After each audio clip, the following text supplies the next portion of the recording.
estou a ponto de vomitá-lo da minha boca. Você diz: estou rico, adquiri riquezas e não preciso de mais nada. Não reconhece, porém, que você é miserável, digno de compaixão, pobre, cego e que estás nu. Dou este conselho: compre de mim ouro refinado no fogo, e você se tornará rico. Compre roupas brancas para vestir-se, para cobrir a sua nudez vergonhosa. E compre colírio para ungir os seus olhos, para que você possa enxergar. Repreendo e disciplino aqueles que eu amo. Por isso seja diligente e arrependa-se. Eis que estou à porta e bato. Se alguém ouvir a minha voz e abrir a porta, entrarei, cearei com ele e ele comigo. Ao vencedor darei o direito de sentar-se comigo em meu trono, assim como eu também venci e sentei-me com meu Pai em seu trono. Aquele que tem ouvidos, ouça o que o Espírito diz às igrejas. Amém? Quero ler esse texto novamente, mas eu quero ler numa outra versão, já usei ela aqui muitas vezes, e aconselho você a ter essa versão disponível para leitura, para o seu devocional. Tenho certeza que ela vai abençoar muito você. Quero ler com vocês a versão A Mensagem, Apocalipse capítulo 3, versículo 14, na versão A Mensagem. Se você não tem ela disponível, preste atenção na leitura, tá bom?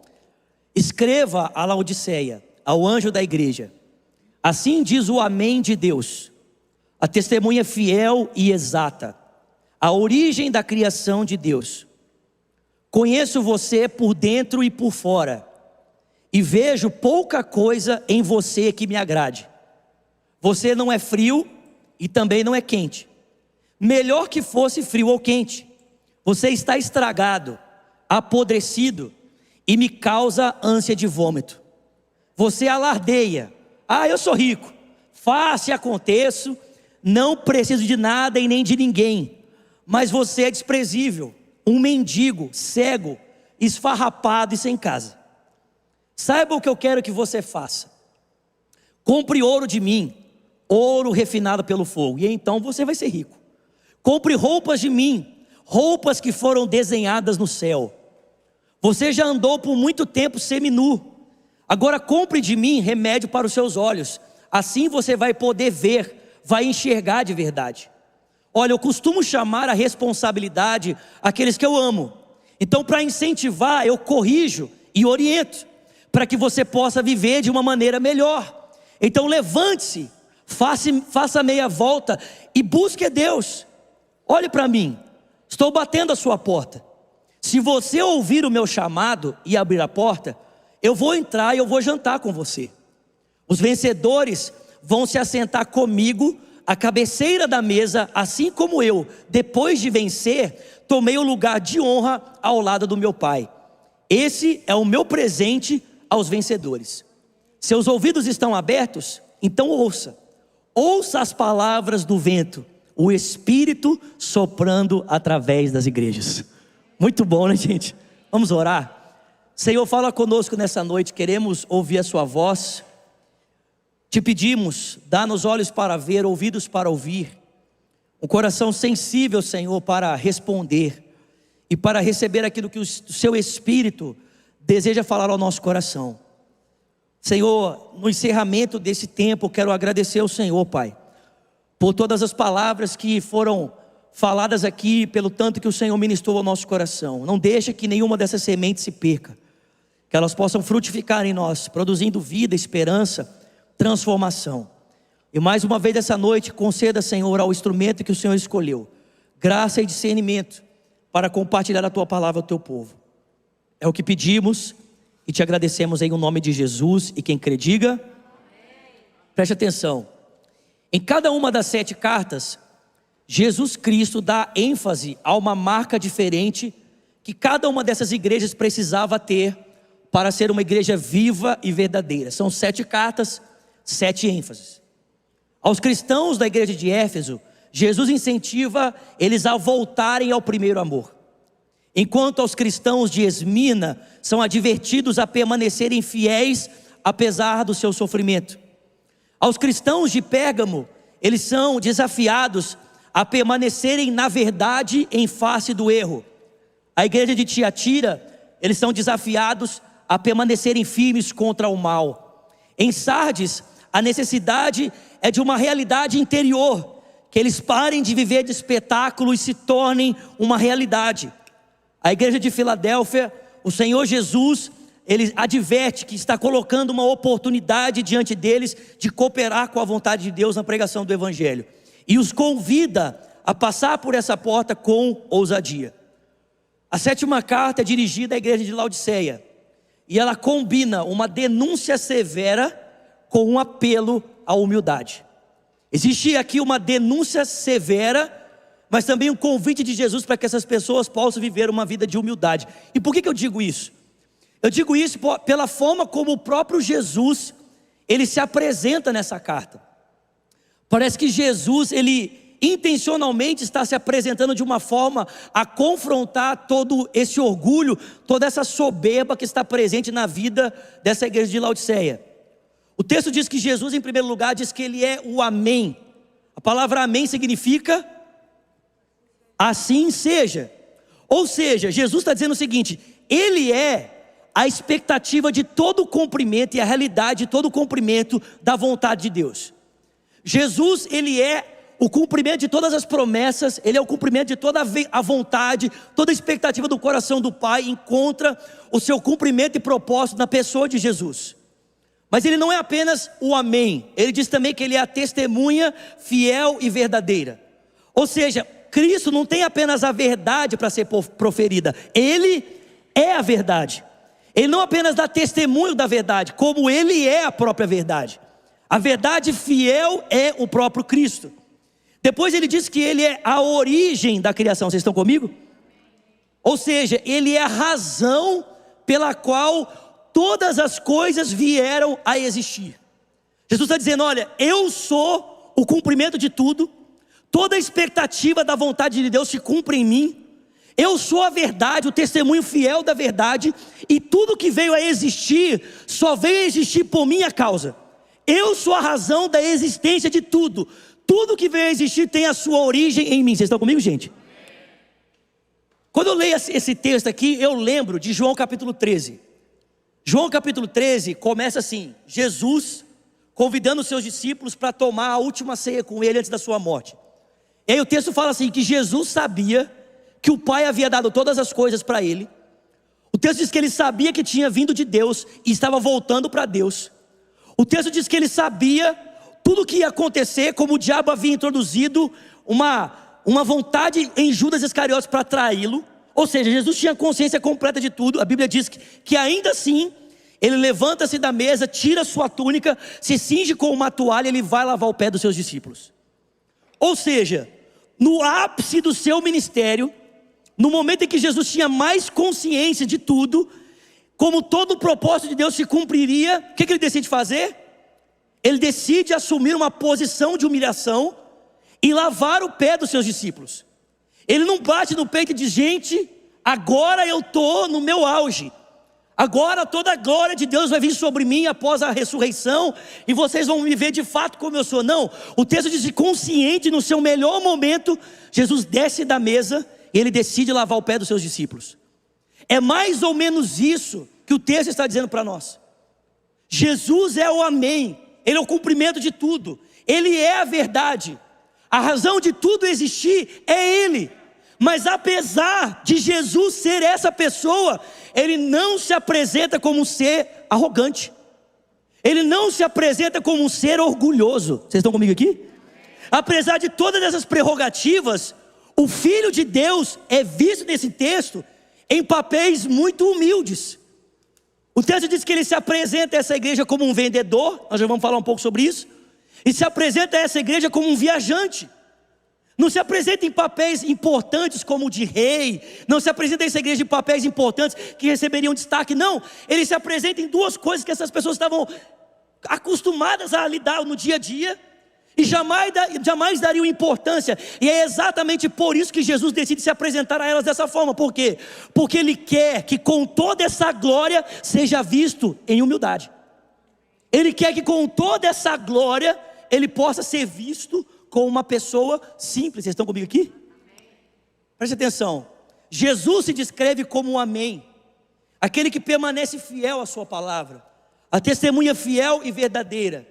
E notavelmente ele diz que é o começo de tudo. Essa afirmação, irmãos, ecoa um outro texto. Se vocês quiserem abrir comigo, por favor, abre lá. Colossenses, preciso ler esse texto aqui, muito bom. Colossenses capítulo de número 1. Colossenses capítulo 1, versículo de número 15. Colossenses 1, verso 15 diz: Jesus é a imagem do Deus invisível, é o primogênito sobre toda a criação, pois nele foram criadas todas as coisas. Alguém está comigo? Nos céus e na terra, as visíveis e as invisíveis, sejam tronos, sejam soberanias, poderes ou autoridades, todas as coisas foram criadas por Ele e para Ele. Ele é antes de todas as coisas, e nele tudo subsiste. Ele é o cabeça do corpo, que é a igreja, é o princípio e é o primogênito dentre os mortos, para que em tudo ele tenha supremacia, porque foi do agrado de Deus que em Jesus habitasse toda a plenitude, e por meio de Jesus Deus reconciliasse consigo todas as coisas, as que estão no céu e as que estão na terra, estabelecendo a paz por meio do seu sangue derramado na cruz. Essa afirmação não apenas reverbera esse ápice no ministério de Jesus, mas reverbera essa afirmação tão linda que Paulo faz a respeito dele. Quem é Jesus? A razão de tudo. Eu não sei se vocês já ouviram isso, mas presta atenção, pessoal. Se eu não me engano, é C.S. Lewis que fala isso. C.S. Lewis fala que o universo foi criado como um presente do Pai para o Filho. Deus criou o mundo com a intenção de presentear o seu Filho, porque o Pai sabia que por meio da obra da criação e na história da criação, o Filho seria conhecido e honrado como verdadeiramente é. E por isso o Pai cria um mundo e entrega como presente ao Filho, para que na criação do mundo e na história da humanidade, o Filho seja visto e honrado como ele merece. O mundo é um presente dado ao Filho. Ele é a razão de tudo. Vocês estão entendendo isso aqui? Ele é a razão porque tudo existe. Jesus está dizendo: eu sou essa pessoa.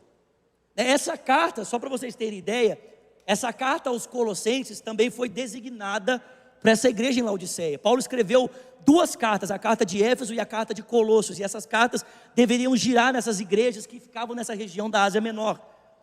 Essa carta deveria passar por Laodiceia, ou seja, Jesus é aquele por meio de quem o mundo veio a existir, e também é aquele que por meio da ressurreição está realizando o processo da nova criação. Preste atenção, gente. Esse plano grandioso coloca a igreja morna de Laodiceia em uma perspectiva muito constrangedora. Por quê? Porque aqui está Jesus, o Senhor do universo, se apresentando de uma forma humilde diante de uma igreja presunçosa e arrogante, mas que aos seus olhos é pobre, cega e nu. Então nós temos aqui o Rei de toda a majestade, de toda a glória, se apresentando em humildade diante de uma igreja que está assumindo uma postura de arrogância, uma postura de orgulho. E a pergunta é: de onde essa igreja tira essas prerrogativas diante do Rei da glória, motivos para se orgulhar? E o texto vai dizer. O texto vai dizer que essa igreja encontra prerrogativas para se orgulhar no contexto da cidade. Porque todas essas denúncias que Jesus faz estão inseridas no contexto da cidade. Laodiceia era uma cidade que ficava numa rota comercial. Ou seja, uma cidade onde girava muito dinheiro. Numa rota comercial em que as pessoas transitavam por toda a Ásia Menor, passavam por ali para comprar ou para vender. Em Laodiceia tinha muito dinheiro. E consequentemente as pessoas dessa cidade enriqueciam de uma forma muito fácil. Com grande quantidade de riqueza, essas pessoas conseguiam adquirir bens, adquirir riqueza de uma forma muito rápida. E esse era um problema que a igreja tinha. Por quê? Porque devido tanto dinheiro que essa cidade tinha, no ano 60 essa cidade foi destruída por um terremoto. E diferente de outras cidades que precisaram da ajuda imperial para se reconstruir, quando o Império Romano quis mandar a igreja, mandar dinheiro para Laodiceia, para que eles pudessem se reconstruir, a própria cidade, com orgulho, disse: nós não precisamos do seu dinheiro, Roma. Nós damos conta de fazer isso sozinho. Nós não precisamos da ajuda de ninguém. A gente aqui se resolve. A gente dá conta de fazer o que a gente precisa. Então o dinheiro dessa cidade estava levando as pessoas da cidade a se tornarem arrogantes, se tornarem orgulhosas. Eu não preciso de ninguém, eu não dependo de ninguém. O meu dinheiro faz tudo por mim. Meu dinheiro resolve a minha vida. Eu com o dinheiro me resolvo. E parece que essa postura da cidade em relação ao dinheiro e em relação às pessoas à volta estava entrando na igreja. As pessoas estavam se tornando bem-sucedidas e, ao invés disso, levar essas pessoas à humildade e à gratidão, estava levando elas à arrogância e ao orgulho. O pessoal estava sendo assim também: eu não preciso de nada, não preciso de ninguém. Meu dinheiro me banca, meu dinheiro me resolve. Mas não apenas o comportamento em relação ao dinheiro estava influenciando a forma como essas pessoas viviam em relação a Jesus, mas também a escola de medicina que essa cidade tinha. Em Laodiceia tinha uma escola de medicina muito famosa, e eles tinham uma especialidade. A especialidade deles era cuidar de pessoas que tinham problema nos olhos. Eles tinham desenvolvido um pó, e esse pó era passado nos olhos, e grande parte das pessoas que eram tocadas por esse remédio eram curadas por ele. Então o pessoal também era orgulhoso disso. Aqui nós temos uma escola de medicina que resolve tudo. Você tem problema nos seus olhos? Vem para cá que a gente resolve. Então eles eram orgulhosos por causa do dinheiro, orgulhosos por causa da escola de medicina, eram orgulhosos porque eram a única cidade no mundo que tinham desenvolvido uma técnica de tingir a lã de preto. Eu até brinquei aqui, lá em Laodiceia tinha o Laodiceia Fashion Week, né? O pessoal ia para lá para ver o desfile das lãs negras. Era um negócio assim, chiquerésimo. O pessoal se vangloriava: aqui nós temos uma roupa diferente, a gente veste como ninguém se veste. E eles eram orgulhosos por causa das suas águas, apesar de as suas águas não serem boas. Porque antes de Laodiceia existia uma cidade chamada Hierápolis, que ficava mais ou menos 15 quilômetros de Laodiceia. E essa cidade, Hierápolis, era uma cidade de fontes de águas quentes, águas muito quentes. E aí o que o pessoal fez? Construíram um aqueduto que levava essa água quente em direção ao Laodiceia. E quando ela chegava lá, ela era uma água morna, que não era boa para se beber, mas era uma água que gerava conforto, descanso, né? Não sei se alguém já foi aqui para águas termais. Então não dava para beber a água, mas era uma água boa para você descansar, era uma água boa para você relaxar. E da mesma forma acontecia com a cidade depois, que era Colossos, que ficava 10 quilômetros. Lá tinha uma fonte de águas gelada, e eles construíram também um aqueduto de 10 quilômetros para levar essa água gelada para Laodiceia. Só que quando ela chegava não era mais gelada, porque ela se aquecia pelo caminho, e também ficava água morna. Então eles se vangloriavam que ali eles tinham uma água que não era boa para beber, não era boa para o uso, mas era boa para descansar. Você podia ficar relaxado, você podia descansar. Todo esse contexto cultural estava influenciando a forma como as pessoas, os cristãos, se viam no contexto da cidade. Eles começaram a se tornar arrogantes. Por quê? Porque tinham dinheiro. Eu tenho dinheiro, sou crente, não preciso de ninguém, meu dinheiro me resolve. Né? Eu visto uma roupa top. A roupa que eu visto, não vou nem falar as marcas mesmo. Deixa para lá, não vou nem falar as marcas para não dar problema. Eu visto roupa tal, a minha bolsa, meu tênis. E o pessoal começou a ficar orgulhoso pela roupa que vestia. O pessoal começou a ficar orgulhoso pela escola de medicina. Gente, a cultura da cidade começou a influenciar essa questão de uma forma que eles começaram a se orgulhar do contexto da cidade. Agora você imagina, os caras estão diante de Jesus, que é o Amém, a testemunha fiel e verdadeira, o cara que é a razão pela qual tudo existe. Estão dizendo assim: que é isso, Jesus? Eu sou top, olha a minha roupa que eu visto. Não, Jesus, você é o Amém? Não, beleza, mas assim, olha a roupa que eu visto, Jesus. Jesus, olha o tanto de dinheiro que tem na minha conta. Que é isso, Jesus? Você está me tirando?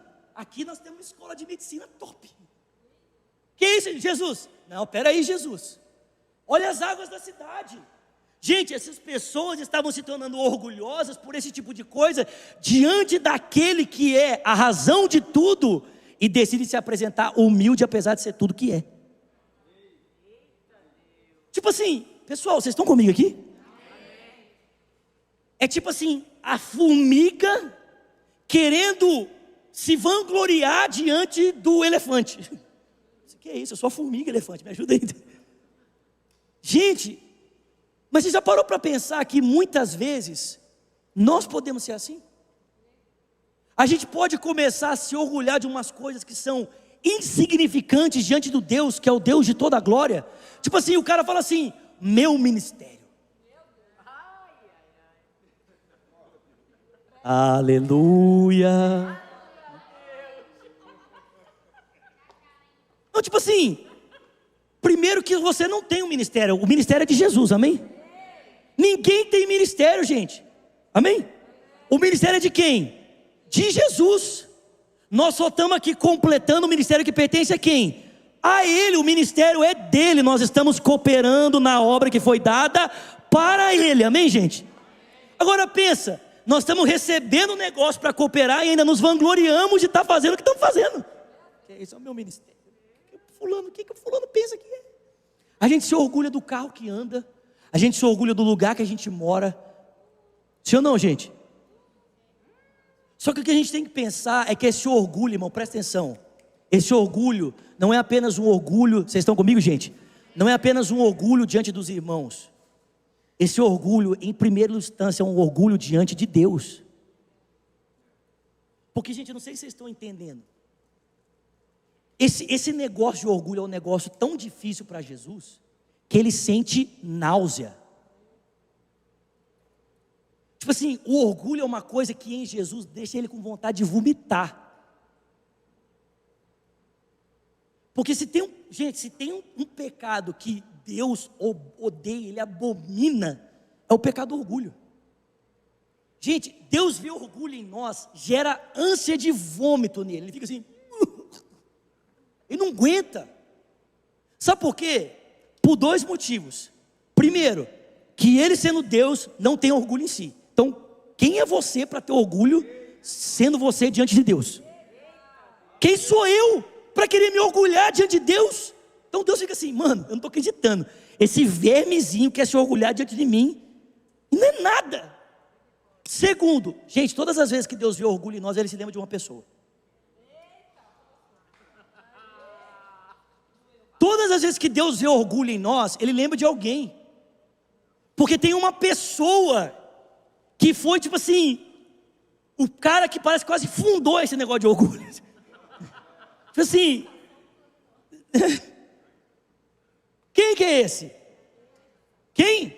O diabo. Irmão, Deus vê orgulho em nós, Ele se lembra do diabo. Porque é aquela criaturazinha que se orgulhar diante de Deus. Amém? E foi transformado em nada pelo seu orgulho. Agora, gente, presta atenção. O que eu me surpreendo é as banalidades com as quais nós nos orgulhamos.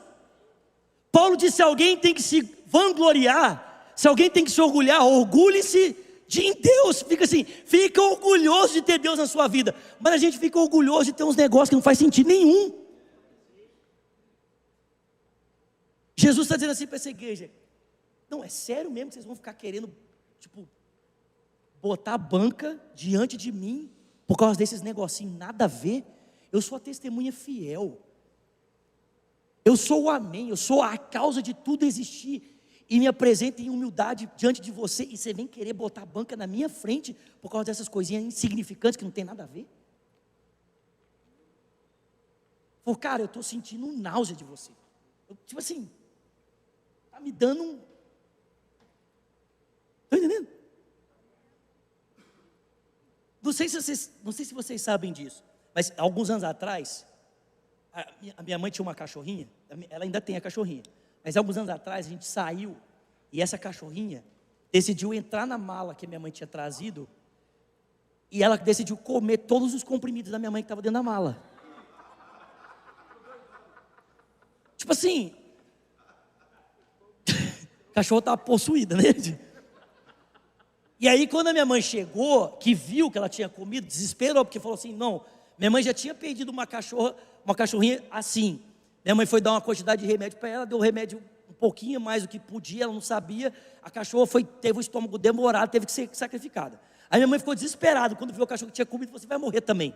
Aí levamos para o veterinário, fez a cachorra comer carvão, os negócios, sabe aquele negócio de carvão lá que come para não sei o que lá, leite e tal, e a cachorra nada. Aí o veterinário teve uma ótima ideia para a cachorra vomitar. O que você faz?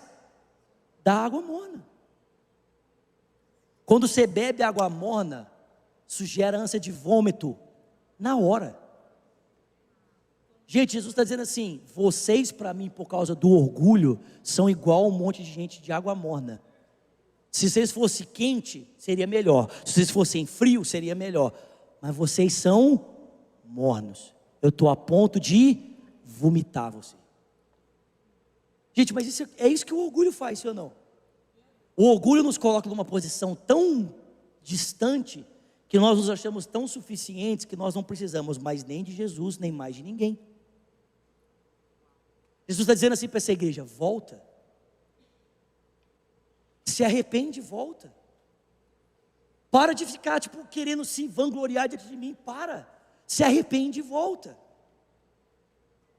E existem dois caminhos que Jesus está apresentando aqui para essa igreja se arrepender e voltar. O primeiro é o que eu falei para vocês: ele se apresenta diante deles como um comerciante. Ele fala: vocês estão achando que vocês são alguma coisa? Na verdade vocês são pobres, cegos e nus. Sabe o que vocês estão precisando? Vocês estão precisando comprar ouro de mim, refinado, para vocês serem ricos. Vocês estão precisando comprar de mim colírio para os seus olhos, para que você realmente possa enxergar. Você está precisando comprar vestes brancas para parar de andar nu por aí, para você parar de viver igual um mendigo. Porque você está tirando onda achando que você é príncipe, mas aos meus olhos você não passa de apenas um mendigo espiritual, precisando de ajuda, precisando de mim. Vocês estão entendendo, irmãos?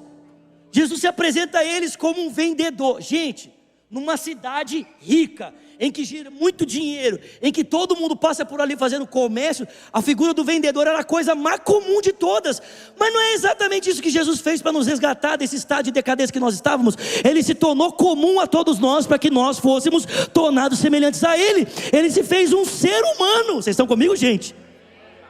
Ele se fez comum. Se você olhasse para Jesus, não tinha auréola na cabeça dele, não tinha asa, não tinha uma redoma de vidro, de glória. Não, era um ser humano comum.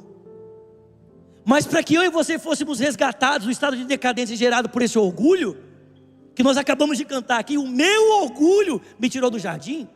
Ele se fez comum, se apresentou como um vendedor comum. Eu estou aqui, simples, como o comum que você vê todo dia, como aqueles que batem na sua porta todos os dias, que você despreza por causa da sua pompa e do seu dinheiro. Mas eu estou aqui, só que eu estou aqui para vender para você uma coisa que você não tem condição de comprar.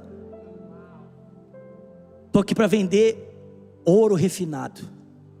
Estou aqui para vender para você vestes brancas e colírio para você ungir os seus olhos. Irmão, você acha que alguém tem condição de comprar alguma coisa de Jesus? Nós acabamos de cantar isso aqui: o meu orgulho me tirou do jardim. Foi a sua humildade que colocou o jardim em mim. Se eu vendesse tudo que tenho em troca do amor, eu falharia. Porque o amor não se compra.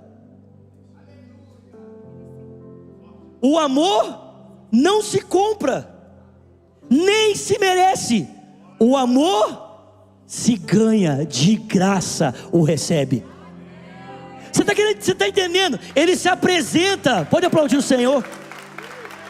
Ele se apresenta como vendedor, dizendo assim: cara, você precisa do que eu tenho para te dar. Só que você não dá conta. Só tem uma forma de você comprar o que eu tenho para dar: é você admitir que não tem como fazer isso e receber de graça.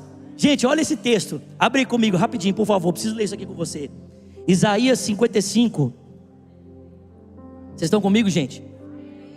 Tem alguém recebendo alguma coisa aqui? Isaías 55. Eita glória. Isaías capítulo 55, versículo número 1 diz assim: venham todos vocês que estão com sede, venham às águas.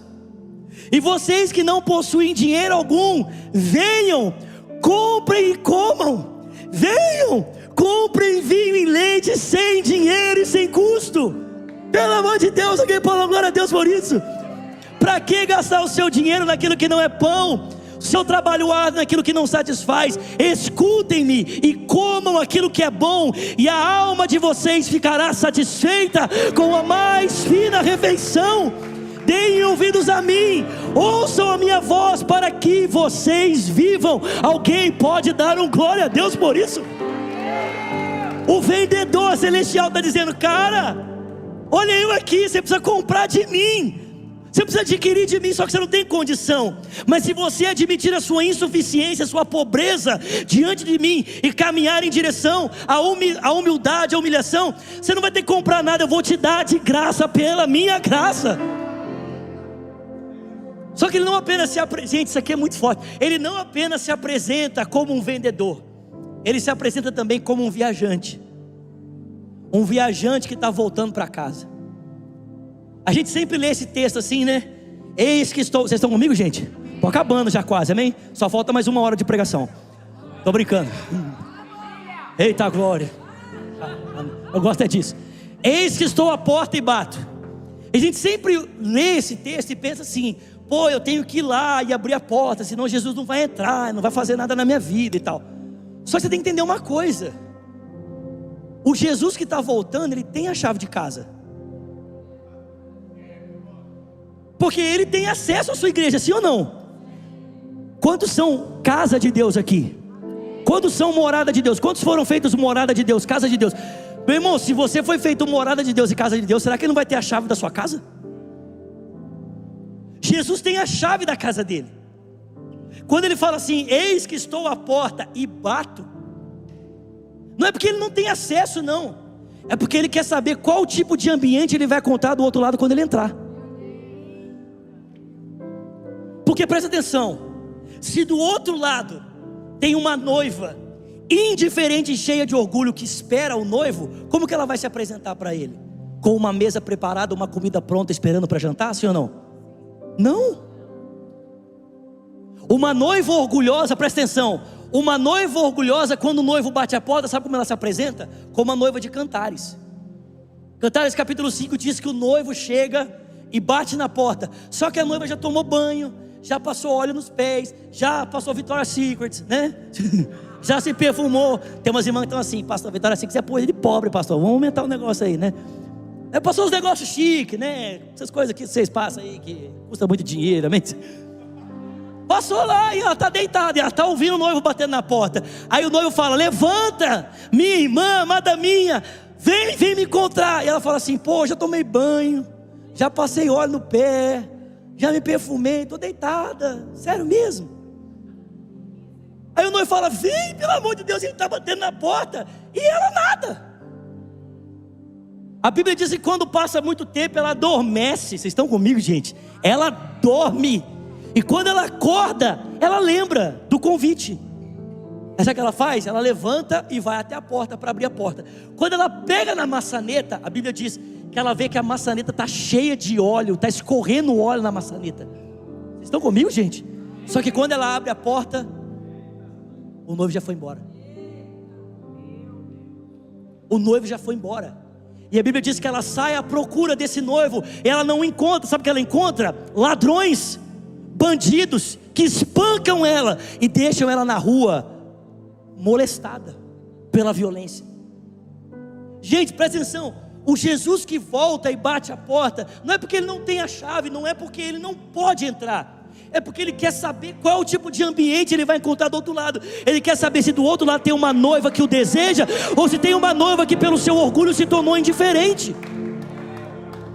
Ele quer saber se do outro lado tem uma noiva que se tem uma noiva que do outro lado colocou azeite na sua lamparina e encheu ainda uma botija a mais para esperá-lo, ou se tem uma noiva que está nessa, despreocupada, que não está ansiosa pela chegada do noivo. É isso. Ele fala: eis que estou à porta e bato, se alguém ouvir a minha voz, se alguém der lugar, se alguém ouvir a minha voz, eu entrarei em sua casa, cearei com ele e ele comigo. Esse que é o problema do orgulho. Nós começamos a nos orgulhar por umas coisas insignificantes que não fazem sentido nenhum, e nos tornamos orgulhosos diante das pessoas, mas também diante de Deus, porque o orgulho estendido ao próximo também é orgulho estendido a Deus. Quem diz assim, eu não preciso de ninguém, eu me basto, está dizendo isso para Deus também. Eu só preciso de mim mesmo, nem de Deus eu preciso. O que o noivo espera é encontrar uma noiva humilde, que está tão ansiosa pela volta do viajante, que prepara uma mesa para que ele possa entrar, um lugar de descanso para os seus pés e um aconchego para a comunhão. Cara, você quer um negócio, tipo assim, eu não sei vocês, mas quando eu morava no Brasil, viajava muito no Brasil. Às vezes eu viajava 15, 20 vezes no mês. Passava às vezes mais tempo viajando do que em casa. Mas era maravilhoso chegar em casa. Tem um negócio que eu amo, gente. Eu sou uma pessoa assim, de poucas exigências. Eu sou bem tranquilo, mas tem um negócio que eu amo. Era entrar na minha casa e encontrar a casa toda limpinha. Tipo assim, eu falava com a minha esposa, eu falava assim, Virgínia, tipo assim, no Brasil minha esposa não precisava trabalhar, aqui ela trabalha, no Brasil eu não precisava trabalhar, mas eu falava assim, amor, eu não quero te pedir muita coisa, mas tem uma coisa que eu quero te pedir assim, por favor, todas as vezes que eu chegar em casa, de viagem, eu quero chegar e encontrar a casa limpa. Só isso, mais nada. Ainda pagava alguém para ajudar ela lá. Aqui, nós estamos orando, amém? Charamana, né? Mas era isso que eu queria, chegar e encontrar a casa limpa. Por quê? Porque isso era para mim, isso era um recado. Para mim chegar e encontrar a casa limpa, organizada, era um recado. Sabe qual é o recado? Você é bem-vindo de volta.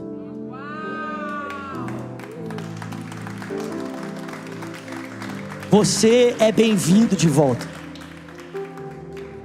Irmão, você consegue entender por que Jesus quer uma mesa preparada, uma cadeira para sentar, um prato colocado à mesa? Isso significa alguma coisa para Ele. Para Ele isso é uma mensagem. Qual é a mensagem? Você é bem-vindo. Eu estou te esperando. Você é bem-vindo de volta. Pode vir que eu estou te esperando. Tem uma mesa preparada. Sabe, o convite de Jesus para nós é a caminharmos na direção da humildade. A crítica dele é severa, é dura, você não é frio nem quente, eu estou a ponto de vomitar. O seu orgulho me traz náusea, mas ele diz, olha, eu estou pegando pesado com você porque eu te amo, porque eu corrijo a quem eu amo, amém? Não é isso que diz Hebreus 12? O pai corrige o filho a quem ele ama, amém? Estou pegando pesado com você porque eu te amo muito, eu me importo com você, porque o seu orgulho não faz sentido. Não faz sentido nenhum você estar se orgulhando diante de mim, que sou o top das galáxias. Não faz sentido. Para com isso, seja humilde. Vamos partilhar da comunhão aqui. Deixa eu te introduzir de volta na minha vida. Deixa eu colocar você de novo na minha história. Para com esse orgulho besta, com esse orgulho bobo. Vocês estão comigo, irmãos? E aí ele termina dizendo o seguinte, pelo amor de Deus, gente, ele termina assim, ao que vencer. Vocês estão comigo? Eu darei o direito de se assentar no meu trono, assim como eu me sentei no trono junto com o meu pai. Mas o que acontece se você colocar um orgulhoso no trono? Ei, irmão, o que acontece se você entrega poder na mão de um cara cheio de orgulho? Ele só faz besteira. Ele vai oprimir quem está debaixo dele, porque o poder na mão de um orgulhoso é uma ferramenta de morte. É uma arma para matar os outros. Irmão, presta atenção. Para que Jesus tivesse todo o poder no céu e na terra, Deus o viu descer ao mais baixo lugar, ao caminho da humilhação, para que ele pudesse subir no lugar da exaltação. Sim ou não? Para que José se tornasse governador do Egito, Deus teve que tirar todo aquele mimo de dentro dele e o submeter a testes ferrenhos, para que ao chegar no lugar de governo, ele usasse o governo para salvar e não para oprimir. Irmãos, presta atenção. Para Jesus sentar no trono, Deus o submeteu ao caminho da humildade. Para nós sentarmos com ele no trono, ele também vai nos levar para esse mesmo caminho. O caminho para nos sentarmos com ele é o caminho da humilhação. Ele disse, se você vencer o orgulho, Se você parar com esse negócio de se sentir uma pessoa superior porque você usa, vou falar uma coisa assim, bem básica assim, se você usa uma blusa da Calvin Klein, você usa uma calça da Levi's, você está assim, nossa, eu uso uma calça da Levi's. Gente, eu lembro, alguém lembra disso aqui? Eu lembro quando eu era adolescente, meu sonho era usar uma camiseta da Elos. Quem lembra da Elos aqui, a falecida, né? Meu sonho era usar uma camiseta da Elos, tipo assim, eu achava que eu ia ser alguém depois que eu tivesse uma Elos. Sério? Aí você vem para os Estados Unidos, sabe o que você descobre? Que o que a gente no Brasil acha que é marca, aqui para eles você compra na Ross. Sim ou não? Tipo assim, você vai lá e no Walmart e compra. Ou seja, não é nada. Não é nada.